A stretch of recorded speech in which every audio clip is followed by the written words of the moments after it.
partindo da premissa desses sermões que serão ministrados aqui pelos nossos colegas pastores, teremos aqui nessa noite uma exposição bastante edificante no que tange à persistência na oração. E quando nós olhamos para esse texto, nós temos uma visão tanto quanto panorâmica sobre a oração. E eu vou ser bem sucinto aqui para tocar em 3 pontos sensíveis do texto e vou subdividir esse texto em 3 partes muito simples. Quando nós olhamos para a exposição do primeiro versículo, no capítulo 7, no versículo de número 7, o texto vai dizer: peça e lhe será dado, busquem e encontrarão, batam e a porta lhe será aberta. Nós vamos dividir isso aqui em 3 pontos cruciais: o pedir, o buscar e o bater. São 3 ações que nós vamos entender à luz da Bíblia de forma bem sucinta. Mas para isso nós temos que entender o que é uma oração. Quando a gente parte do princípio de entender o que é uma oração, nós vamos simplificar o contexto de entender o que é uma oração para uma coisa muito correta e muito simples nessa noite. Nós temos assim alguns costumes. Aqui temos pessoas que vieram de diversas denominações.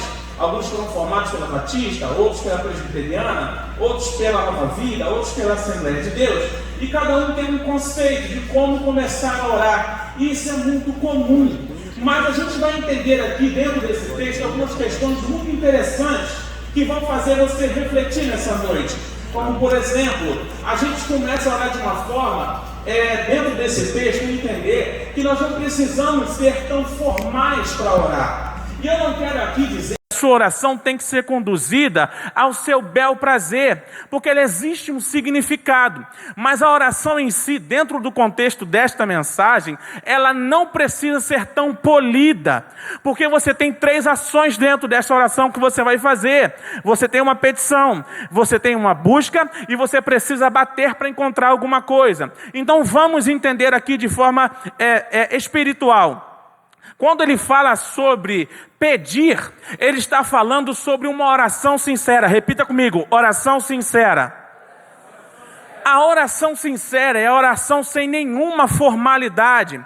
Quer ver uma coisa? Quando nós que somos da Assembleia de Deus, eu vim dessa raiz, Brasil para Cristo, Assembleia de Deus, então tem gente que começa a orar, orando assim: amantíssimo Deus, eterno Pai, Senhor meu Deus e meu Pai, Senhor em cuja presença nós estamos. Isso é muito formal, não é errado, irmãos, mas é muito formal. Quando você entra dentro do contexto da mensagem, você vai ver que não precisa dessa formalidade. Sabe por quê? Porque aqui o pessoal que é casado, tem namorado, ou noivo, ou até mesmo um amigo, você não vai chegar para conversar com seu amigo ou com a sua esposa e vai falar: minha esposa, em cuja presença eu estou nessa noite, eu gostaria de pedir um copinho de café. Levanta a tua mão agora, minha esposa, para que você receba o dinheiro do sacolão. Tu não vai fazer um negócio desse, porque não precisa de formalidade. Você vai chamar do meu chuchuzinho, meu benzinho, meu fechamento, bebezinho, e você vai chegar lá e vai desenrolar e vai querer aquilo que você quer, você vai pedir e vai conseguir. Não precisa de formalidade. A gente, para orar a Deus, a gente pode ser mais pragmático. Pastor, o que seria o pragmatismo em relação à oração? Pragmático significa ser objetivo. Alguém entende? Diz amém? O objetivo da oração, ele precisa ser alcançado. E para isso, você não precisa fazer arrudeios. Você não precisa fazer uma oração polida, como se você fosse escrever uma literatura, ou até mesmo você fazer uma redação. Não, porque Deus entende você do jeito que você é. Pensa comigo, olha para mim agora e pensa comigo. Cara, se de repente um surfista, Lucas, for orar, tu acha que ele vai orar amantíssimo Deus e eterno Pai? Evidentemente que não. Ele vai orar assim: cara, tu que está em cima, olha pra mim, o bagulho tá doido, o bicho tá pegando, Pai, me tira dessa, rolou umas treta aqui, mas olha, eu confio no Senhor, tu é parceiro. Sabe por quê? É a forma dele falar. Então não precisa de formalidade. Aquilo que você precisa, o Espírito entende que você precisa nessa noite. O que é a mensagem que eu quero transmitir para você é que você tem que dar um sentido para a oração. Um sentido. E ela não precisa dessas formalidades.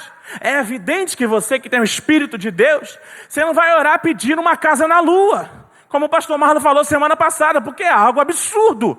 Você não vai pedir vingança, porque a vingança pertence a Deus, e a vingança pertence a Deus, assim como a justiça. E tem gente que pede orando justiça, só que a gente esquece de uma coisa: quando eu peço orando justiça em relação ao meu irmão, a mesma justiça que eu peço para ele, Deus faz comigo. Amém, irmãos? Então, quando eu vou orar, eu preciso dar um norte para a minha oração. Ela não pode atender a bens pessoais como se eu fosse o centro das atenções e Deus fosse o meu mordomo. Mas a minha oração tem que glorificar o nome santo do Senhor. Você pode dizer amém por isso?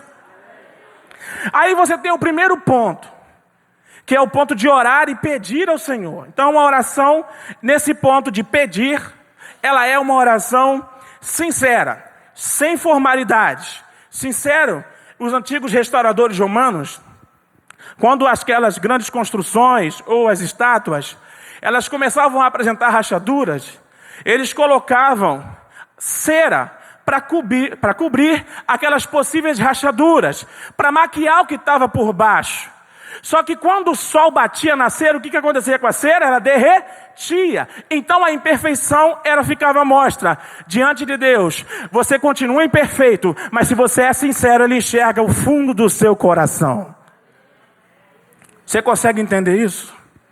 Porque às vezes a gente fica muito formal diante de Deus. E nós somos filhos, e filhos amados. E aquilo que nós pedimos, crendo, vamos receber em nome de Jesus.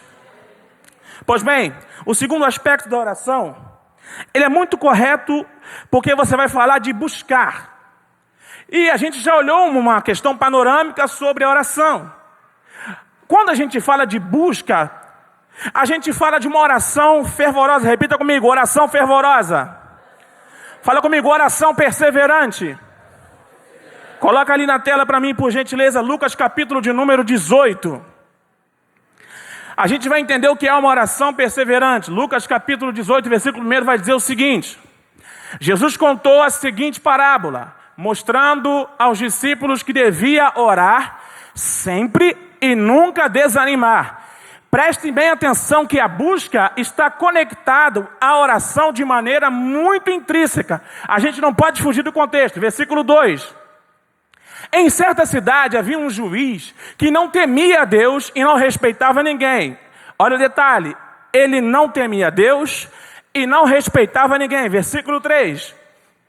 Nessa cidade morava uma viúva que sempre o procurava para pedir justiça, dizendo: ajude-me e julgue meu caso contra o meu adversário. Note que ela fala meu adversário.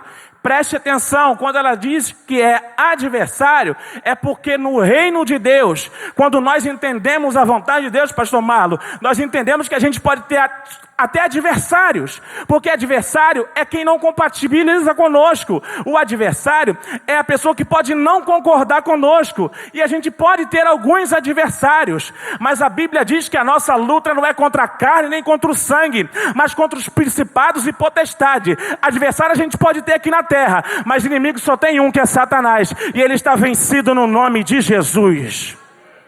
Então ele era um adversário. Próximo versículo. Durante muito tempo o juiz não quis julgar o caso da viúva, mas afinal pensou assim: é verdade que eu não temo a Deus e também não tenho respeito por ninguém.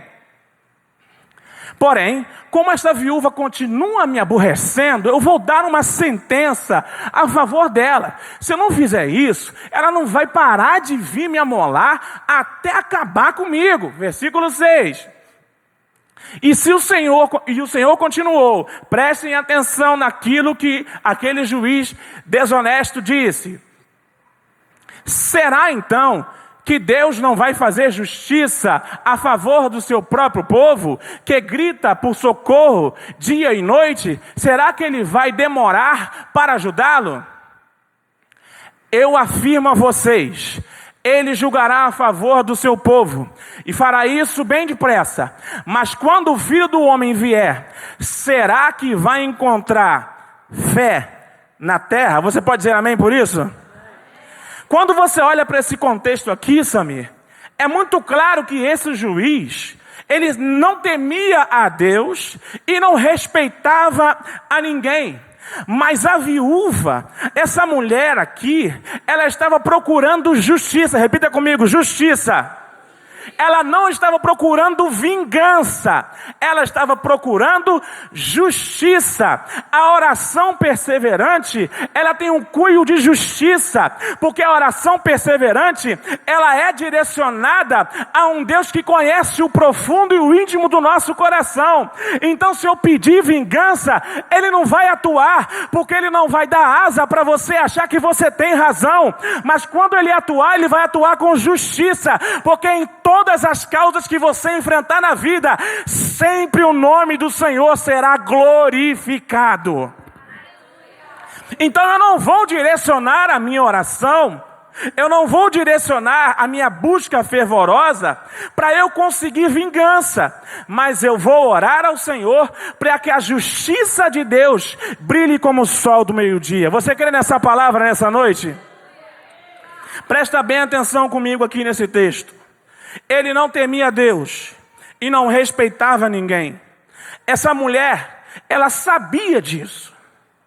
E aqui é uma questão literal. Não tem nada de tão espiritual aqui. Não estou dizendo que não tenha nada de espiritual. Tem algo espiritual. Só que é muito simples. A persistência dessa mulher é que levou ela a receber uma sanção a seu favor. A palavra que eu quero trazer para você nessa noite é: quando você entender o sentido de buscar a Deus, se na primeira vez não vier resposta, você tenta de novo. Se na segunda não vier, você tenta outra vez. Se na terceira vez não vier, você tenta de novo. Mas você vai incomodar o mestre, você vai clamar, e a justiça de Deus uma hora vai brilhar para você. A persistência, resiliência que você precisa ter. Porque nós vamos sofrer danos no meio do caminho. Nós vamos passar por dificuldades no meio do caminho.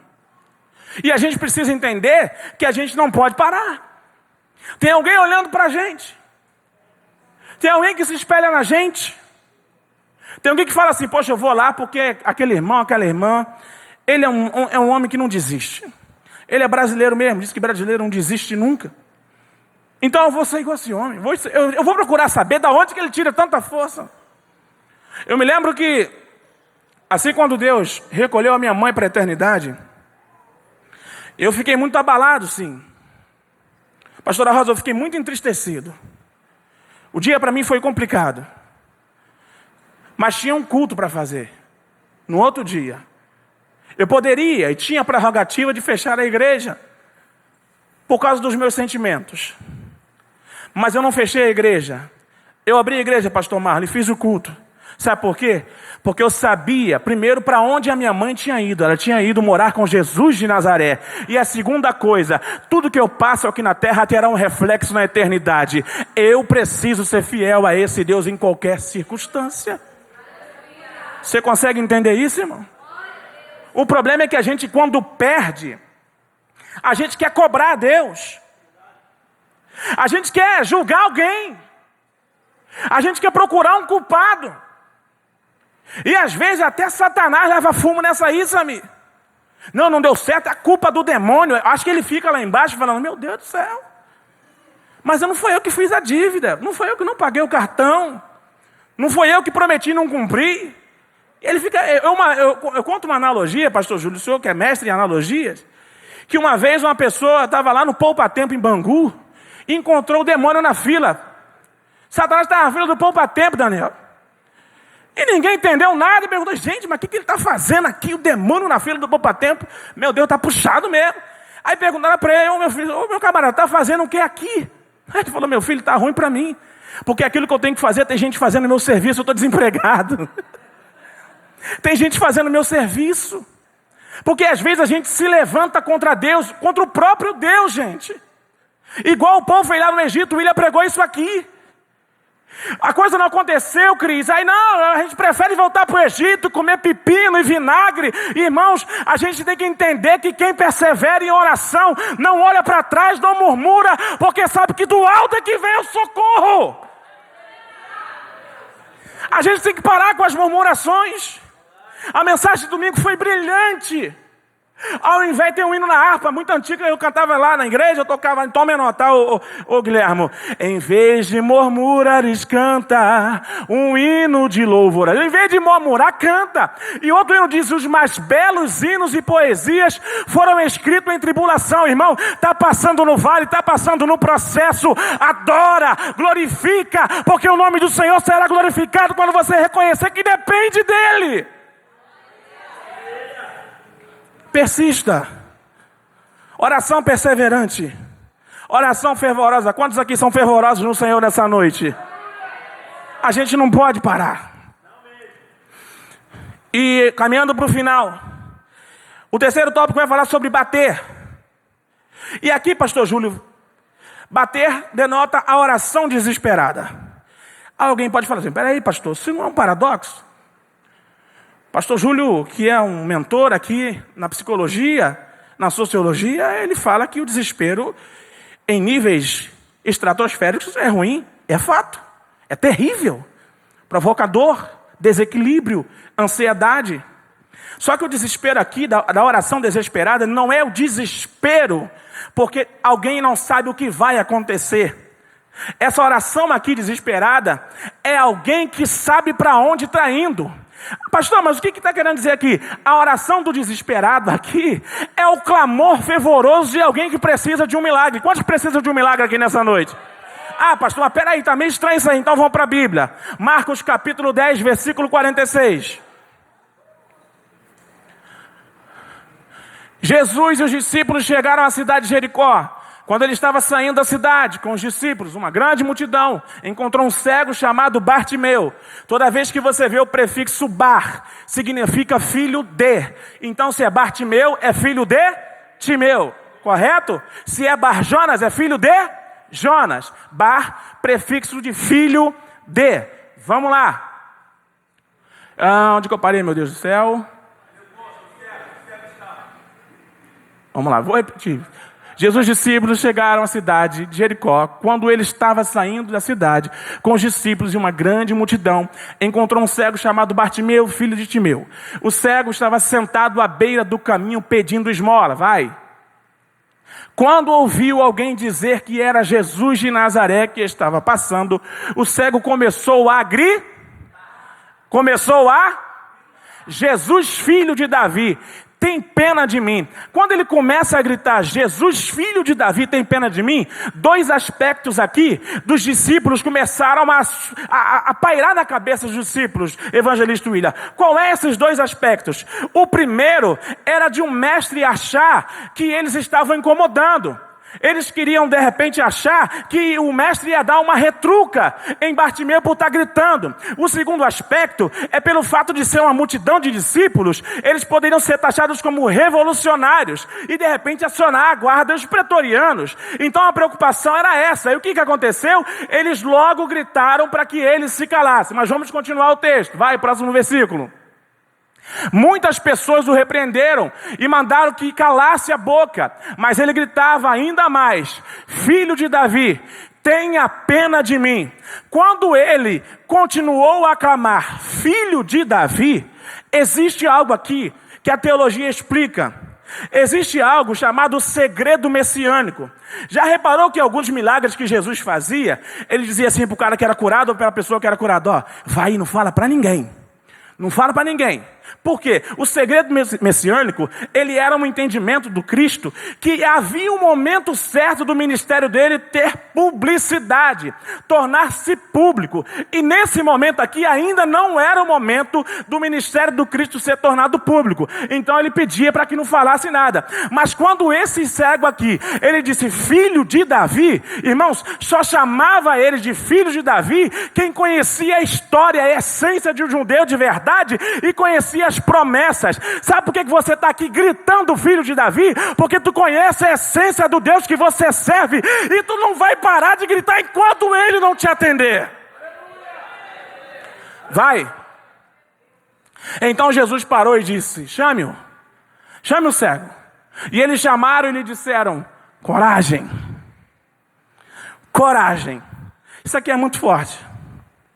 Lá na frente, Paulo também vai receber essa palavra do próprio Deus. Deus vai dizer para Paulo ter coragem para conseguir ir em frente, porque os percalços seriam muitos. Quando ele diz aqui para ele coragem, é porque o milagre já tinha acontecido. Presta bem atenção. Levanta-se, porque ele está chamando você. Vai.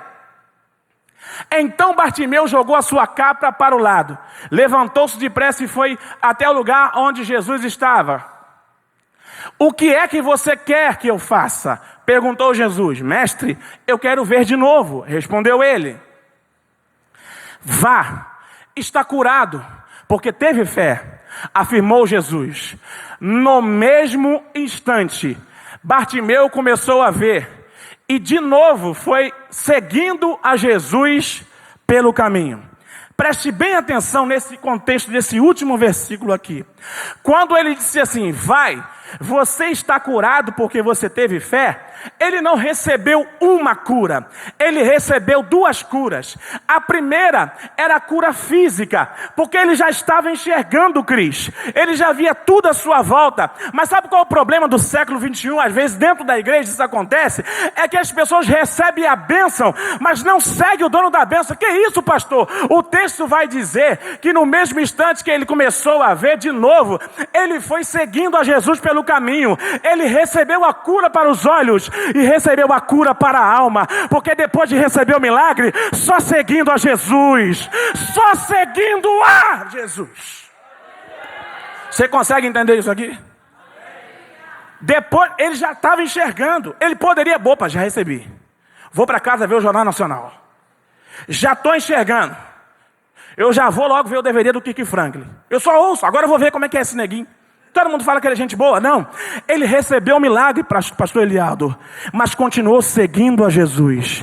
Se você clama a Deus mesmo de forma desesperada, no íntimo do seu quarto, porque o seu maior confidente às vezes é o seu travesseiro, que fica molhado por conta das lágrimas que você derrama, mas naquele instante ali, o milagre já está acontecendo, porque quando você decide seguir a Jesus, ele jamais vai te abandonar. Aleluias!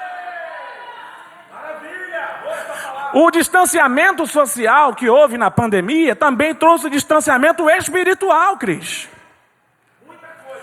Em muitas coisas, as pessoas estavam se afastando de Deus. Eu conversava com alguns pastores, líderes, bispos, que falavam, pastor Tiago, eu estou desesperado, porque algumas pessoas estão saindo da igreja, até obreiros, pastor Júlio Roberto, e pedindo para ir embora da igreja pelo zap. Não estava nem encarando olho no olho. Mas irmãos, eu estou aqui pregando para uma igreja que entendeu o valor da oração e que vai fazer como Jesus falou, vai fechar a porta do quarto, pastor Júlio.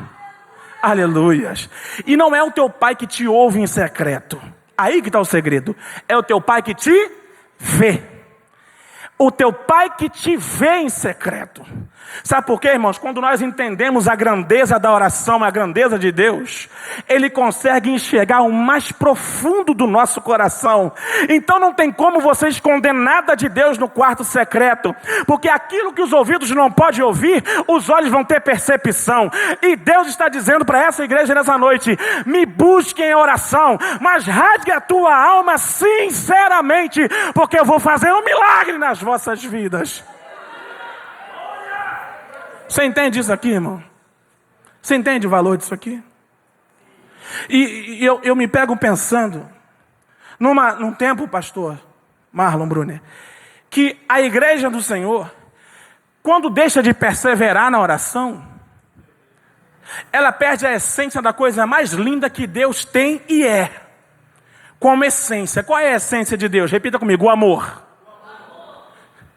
Sabia que existem coisas tão relevante sobre o amor em Deus, que você de repente nunca parou para ver? Eu vivo num tempo, como pastor, que tive que tratar de algumas pessoas na minha curta jornada como pastor, estou aprendendo muito ainda, tenho muito que aprender, mas na minha jornada eu vi coisas muito terríveis. Homens e mulheres com baixa estima, depressivos, oprimidos, desesperados, sem sonhos, estéreis. E aí eu queria entender isso. Eu queria que o Espírito Santo provocasse em mim um entendimento por que algumas pessoas não conseguem viver o amor. Aí o Senhor falou ao meu coração um texto, coloca aí para mim, por favor. Isso vai mudar a tua vida nessa noite. Isso vai mudar a tua... Eu não sei como é que você entrou. Parece até clichê de pregador. Eu nem sou pregador, mas parece clichê de pregador. Eu não sei como é que você entrou aqui nessa noite, né? E tu fica esperando. Agora ele vai soltar um jargão. E eu vou virar aqui, vou carregar os bancos nas costas. Vai ser uma bagunça. E o Samir vai lá e tal. Irmão, não, presta atenção aqui. O texto que eu vou falar para vocês aqui vai mudar a sua vida. Porque para falar de amor, você tem que conhecer o amor. Vamos lá? Isaías 43, 25. Isso é Bíblia. Estamos no culto da palavra. Vamos lá. Mas eu mesmo, sou Deus e por isso perdoo os seus pecados e os esqueço. Eu não sei se tem outra tradução aí. A outra tradução vai dizer, se eu não me engano, é a King James. Ela vai dizer, eu mesmo, por amor de mim, apago as vossas transgressões. Sabe por que você deveria estar dando glória para essa palavra? Porque quando a gente conhece o amor, a gente conhece a Deus.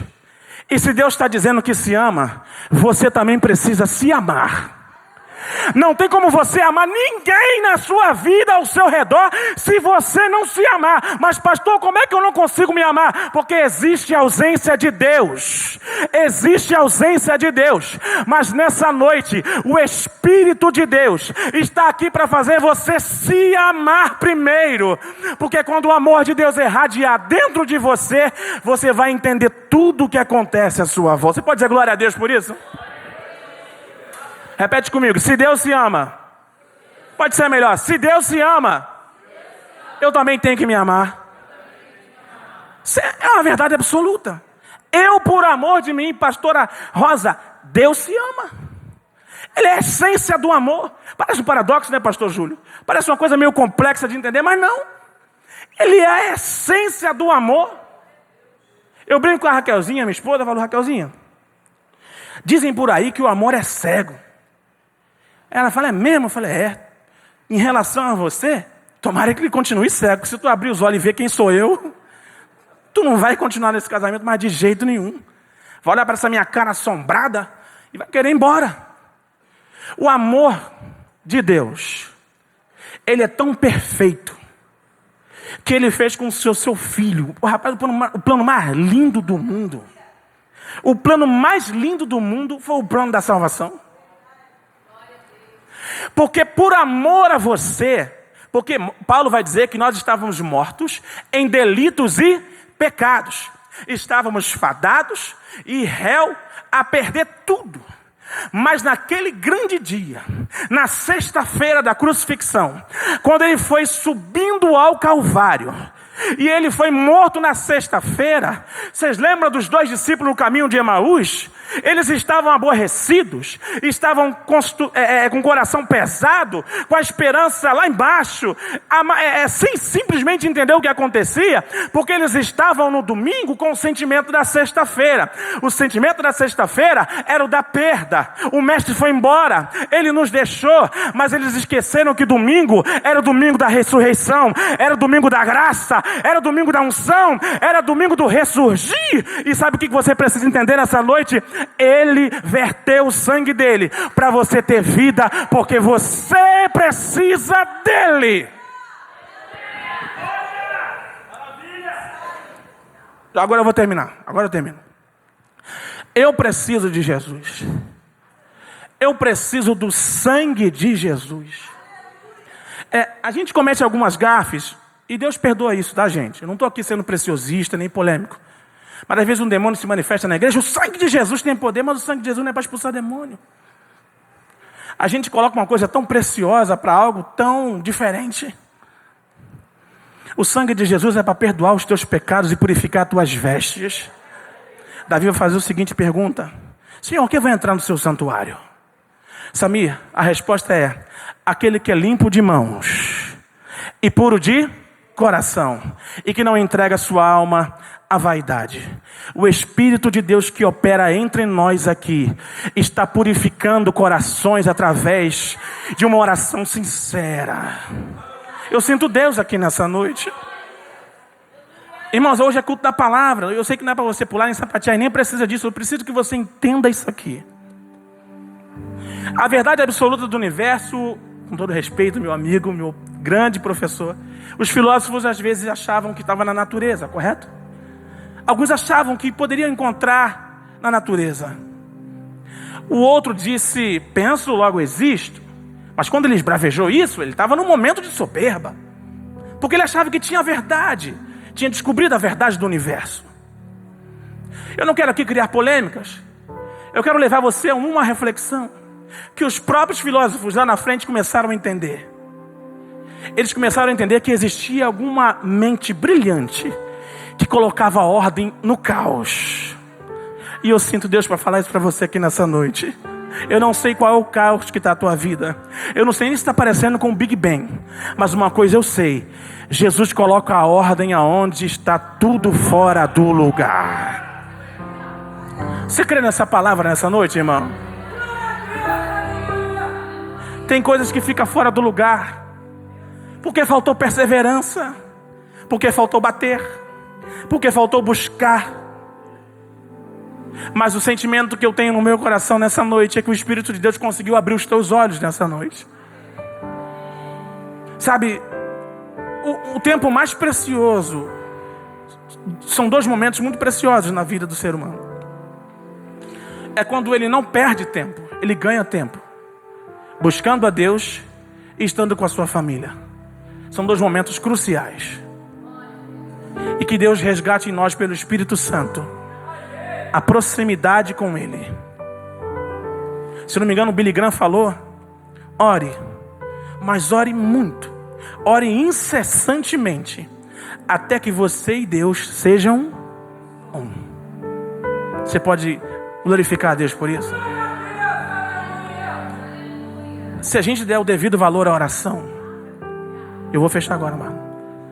A oração vai descortinar tudo aquilo que é obscuro na tua vida. O mundo hoje está obscuro.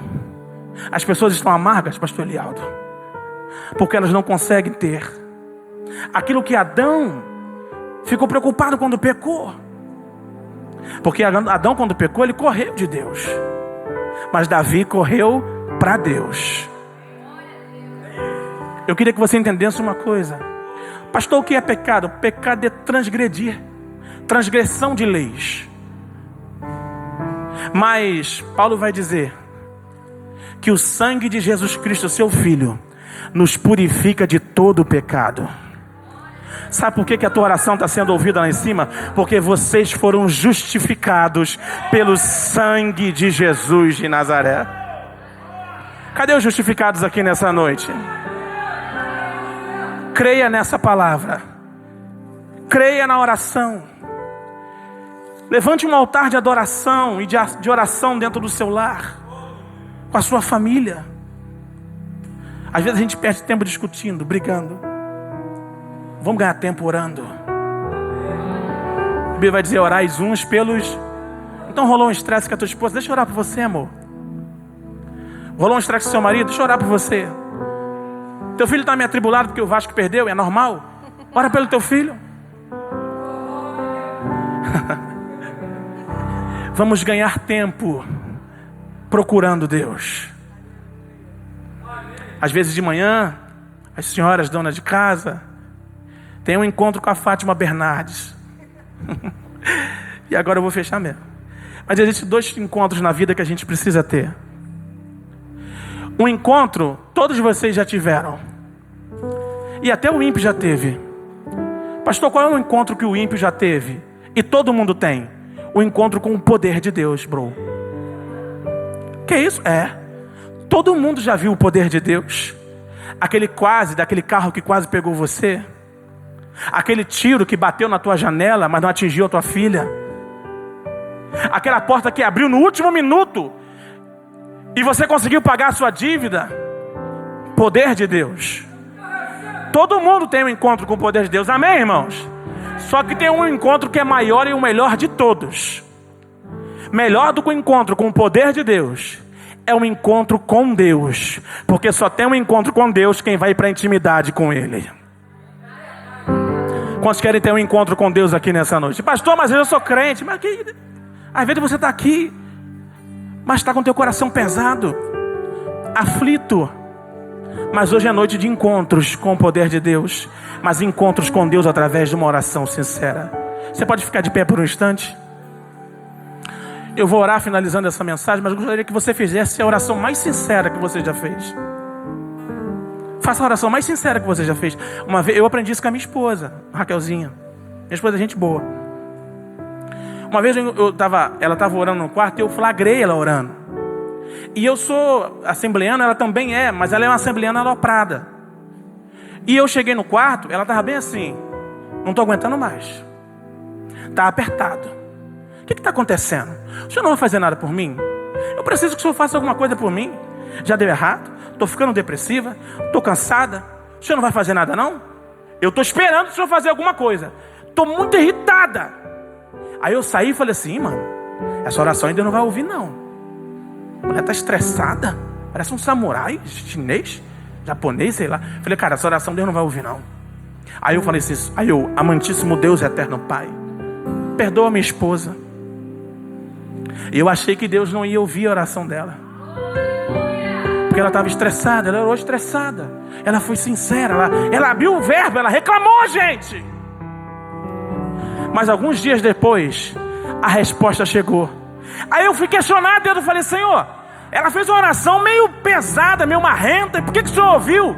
Ele disse, eu ouvi a oração dela porque ela foi sincera. Ela disse tudo o que ela estava sentindo naquele momento. Para Deus não existe reserva. Mostre para Deus o que você é e o que você precisa. Vamos lá, agora termina. A mulher do poço, Jesus chegou para ela lá e estava tendo aquele diálogo. Aí você se faz uma pergunta, o que Jesus queria ouvir daquela mulher? Repita comigo, o que Jesus queria ouvir daquela mulher? Vou responder para você. Simples. Sabe o que Jesus queria ouvir daquela mulher? A verdade. A verdade. Sabe por quê? Porque ele perguntou, cadê o teu marido? Ah, Jesus, cadê o teu marido? Eu não tenho. E Jesus disse para ela, e todos que você já teve até hoje, também não é seu. Quando ela disse a verdade, ela encontrou a transformação para sua alma.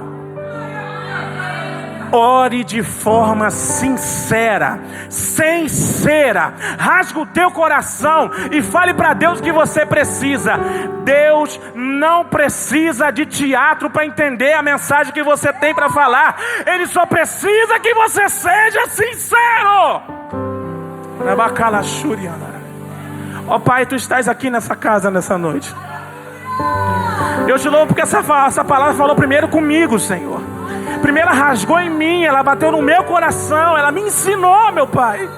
E eu creio que ela está falando ao coração da Tua igreja. Espírito Santo, que os valores de bater, de buscar e de perseverar sejam uma constante no entendimento dos Teus filhos aqui nessa noite. Tu sabe a necessidade de cada um deles, ó Pai. E para todas as perguntas, Tu tem uma grande resposta. E Tu és o Deus da provisão. Eu profetizo a bênção do Senhor através da oração dos sinceros nessa noite. E eu Te glorifico em o nome de Jesus. Quem crê diz amém. Aplauda Jesus. Ore por mim, leve pra Deus tudo aquilo que eu preciso. Espírito Santo, use as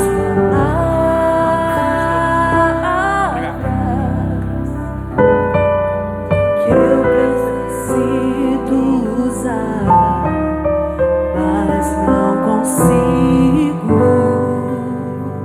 Aí o que você tem que fazer? Me ajude nas minhas fraquezas. Por quê? Não sei como devo pedir. Espírito Santo, vem interceder por mim.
coração.